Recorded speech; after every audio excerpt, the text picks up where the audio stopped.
ആഹാ അത് കൊള്ളാം. നിങ്ങൾ കിണ്ണത്തപ്പം ഉണ്ടാക്കിയിട്ടില്ലേ? ഇതേപോലെ അങ്ങ് ഉണ്ടാക്കി നോക്കിക്കോ, അടിപൊളിയാണേ.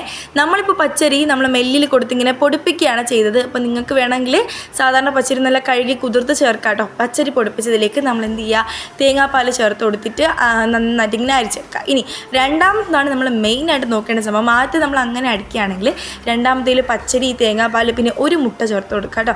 ഒരു മുട്ടയും പിന്നെ നമുക്ക് ആവശ്യത്തിനനുസരിച്ച് പഞ്ചസാര ചേർത്ത് കൊടുക്കാം. നിങ്ങളുടെ മധുരത്തനുസരിച്ച് ചേർക്കാം കേട്ടോ. ഇനി നന്നായിട്ട് ഇതിനങ്ങ് അരിച്ചെടുക്കണം.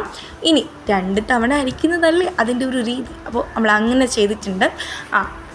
ഇനി ഇതിലേക്ക് നല്ല മണത്തിനും സുഗന്ധത്തിനും ടേസ്റ്റിനും ഒക്കെ വേണ്ടിയിട്ടുള്ള നമ്മുടെ ഏലക്ക പൊടിച്ചത്, അതായത് കുറച്ച് പഞ്ചസാരയും കൂടെ ചേർത്തിട്ട് നമ്മുടെ ഏലക്ക നല്ല രീതിയിൽ പൊടിച്ചെടുത്തിട്ടുണ്ട്, അതും കൂടെ ചേർക്കുക.